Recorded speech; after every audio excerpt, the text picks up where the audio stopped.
حمد ہے اس ذات باری تعالیٰ کی جو سارے جہانوں کا مالک ہے، اور درود ہے حضور اکرم حضرت محمد صلی اللہ علیہ وآلہ وسلم کی ذات مبارکہ پر۔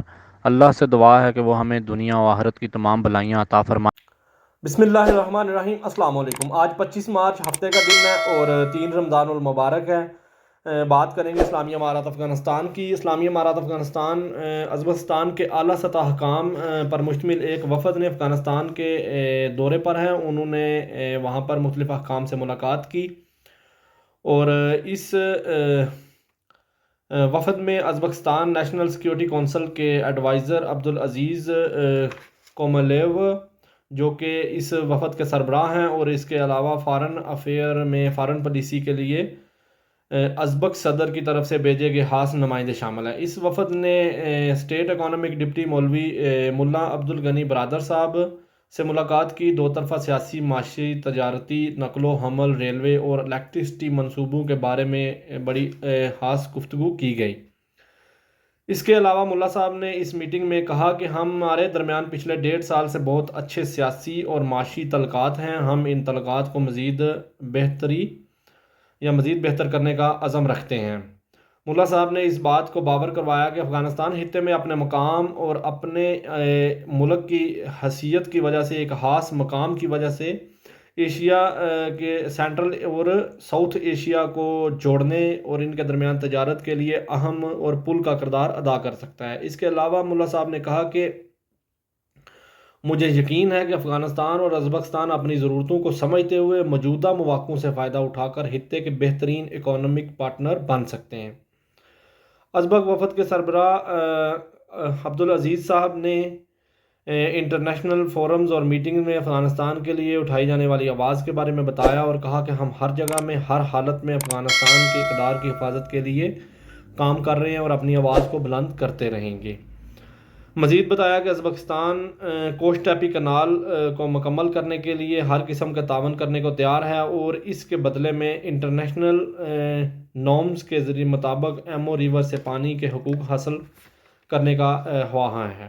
اور اس پر ملا صاحب نے یقین دہانی کرائی کہ ازبکستان کی طرف سے اس منصوبے کو مکمل کرنے پر دونوں ملکوں کے سفارتی تعلقات مزید مضبوط ہوں گے، اور انہوں نے زور دیا کہ اسلامی امارات افغانستان اس اہم منصوبے کو باہمی رضامندی سے جاری رکھنے پر تیار ہے۔ اس میٹنگ کے آخر پر دونوں ملکوں میں اس طرح کی میٹنگ کے انعقاد کو جاری رکھنے پر زور دیا گیا، جن سے دو طرفہ سفارتی اور مساوی فائدے حاصل ہوں گے۔ اس کے علاوہ اس وفد نے اسٹیٹ ایڈمنسٹریٹو ڈپٹی مولوی عبدالسلام حنفی صاحب سے ملاقات کی۔ مولوی صاحب نے اس وفد کو خوش آمدید کہا۔ اس ملاقات میں دونوں ملکوں کے سفارتی اور تجارتی تعلقات کے بارے میں گفتگو ہوئی اور دونوں ملکوں کے دوستانہ تعلقات کو مزید آگے بڑھانے پر زور دیا گیا۔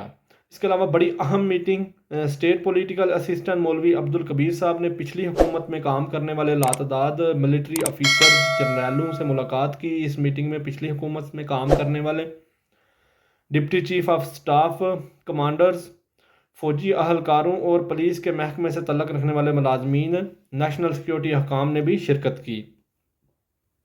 اس میٹنگ میں شرکاء نے افغان سپریم لیڈر کی طرف سے عام معافی کے اعلان کا شکریہ ادا کیا اور کہا کہ تمام تر ملازمین اور فوجی جو پچھلی حکومت میں کام کرتے تھے وہ اس اعلان سے بہت خوش ہیں اور اس فرمان کا بڑا ادب کرتے ہیں اور امیر المومنین کے شکر گزار ہیں۔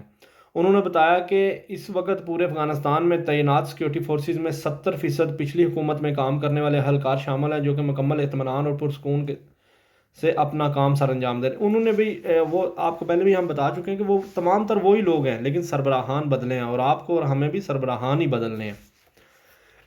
ان شرکاء نے کہا کہ افغانستان ان کا گھر ہے اور اسلامی نظام تمام ہم وطنوں کی امید تھی۔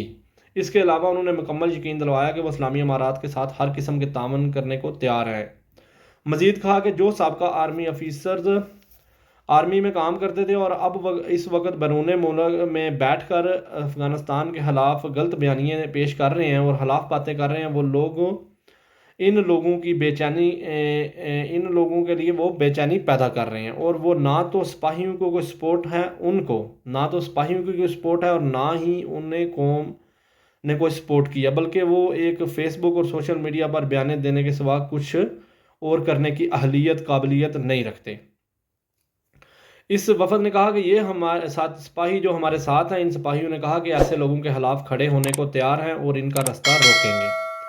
محترم مولوی عبدالکبیر صاحب نے کہا کہ تمام سپاہی اور اب مجاہدین ہیں جو اب اپنی ذمہ داریاں سر انجام دے رہے ہیں، اور یہ سب کچھ عام معافی کے فرمان کے سلسلے میں ہو رہا ہے، اور یقین دلوایا کہ اب کوئی مسئلہ نہیں ہے۔ مولوی صاحب نے کہا کہ تمام تر ملازمین، افغان ملازمین جو کسی بھی عہدے پر کام کر رہے ہیں، کام کر رہے تھے، اور حکومت بدلنے کے بعد وہ پرامن اور خوشحال زندگی گزار رہے ہیں، کہا کہ ہم تمام افغانوں کو کہتے ہیں کہ وہ اپنے ملک میں رہیں، امن اور محفوظ طریقے سے زندگی گزاریں۔ مولوی صاحب نے کہا کہ عام معافی کے اعلان کے بعد اسلامی امارات نے کبھی بھی کسی سابقہ فوجی کو جان بوجھ کر نشانہ نہیں بنایا، بلکہ کچھ علاقوں میں ان لوگوں کے ذاتی معاملات کی طرف سے کچھ مسائل کھڑے ہوئے جن کو قانونی طریقے سے نمٹا گیا۔ اور مولوی صاحب نے کہا کہ سولجرز اور کلیدی عہدوں پر کام کرنے والے افغان جب ضرورت پڑے اپنے تجربے کو استعمال کریں، اور اس کے علاوہ سابقہ جرنیلوں نے مولوی صاحب کو تلوار بھی دی۔ دیکھ لیں عوام کو کس طریقے سے وہ جوڑ رہے ہیں، عام معافی کا اعلان کیا اور ہر ایک کو معافی دی ہے، اور وقت بدلنے کے بعد وہی لوگ جو ان کے خلاف کھڑے تھے آج ان کے پیچھے پیچھے بھاگ رہے ہیں۔ اس کے آگے بات کریں گے Afghan public health minister doctor Qalandar Ubaid صاحب، جو کہ قطر کے دورے پر ہیں۔ وہاں پر انہوں نے قطر ریڈ کریسنٹ، قطر چیریٹی فاؤنڈیشن اور قطر فنڈ فار ڈیولپنگ کنٹریز کے حکام سے ملاقات کی۔ اس ملاقات میں ملک کے مختلف اضلاع میں 300 جنرل ہاسپٹل تعمیر کرنے کے بارے میں گفتگو کی گئی، اور انہیں بتایا کہ ان تمام تر ہاسپٹل میں انہوں نے اپنا پلان بتایا کہ ہمارے پلان کے مطابق تمام تر بنیادی سہولیات کے ساتھ ساتھ بچوں کی بیماریوں کے علاج کے لیے سہولیات فراہم کی جائیں گی، زچگی کی سہولیات ہوں گی، خواتین اور مرد مریضوں کے لیے علاج کی علیحدہ سہولیات اور سرجیکل سہولیات فراہم کی جائیں گی۔ اس موقع پر قطر چیریٹی فاؤنڈیشن نے تعاون کا یقین دلوایا اور بتایا کہ وہ بہت جلد افغانستان میں اپنا دفتر قائم کریں گے اور باقاعدہ کام کا آغاز کریں گے۔ اس کے علاوہ قطر فنڈ فار ڈیولپنگ کنٹریز نے کیپیسٹی بلڈنگ کی فیلڈ میں تعاون کرنے اور افغان ڈاکٹرز کے لیے اسپیشل ٹریننگ پروگرامز کے انعقاد کا عہد کیا، اور قطر ریڈ کریسنٹ نے اپنی امداد کو جاری رکھنے کا عہد کیا اور کہا کہ ہم اپنا تعاون جاری رکھیں گے، ہم اسے روکیں گے نہیں، اور 2 ہاسپٹلز جو کہ مکمل طور پر معیاری اور سٹینڈرڈ لیول کے ہوں گے، ان کے لیے $17 ملین کی رقم فراہم کرنے کا کہا۔ اور اب دیکھیں یہ لوگ جب بھی کہیں کسی ملک میں جا رہے ہیں، ویسے وہ اپنے ملک میں ان لوگوں کو کہتے ہیں کہ آپ آئیں اور اپنا پیسہ یہاں پر لگائیں، وہ یہ نہیں کہتے کہ ہماری جیب بنے دوسرے دن، نہ ہماری جیب میں کچھ ہوگا اور نہ ہی ملک کے لیے کچھ جائے، کیونکہ وہ جیب بینک سے تو سوئس بینکوں میں چلا جاتا ہے۔ یہی حکمران اگر رہے تو آپ کا اور ہمارا جینا اس طرح ہی رہے گا۔ اگر آپ نے اور ہم نے بدلنا ہے تو ہم نے اسلام کو لانا ہے۔ بہت شکریہ، جزاک اللہ، اللہ حافظ۔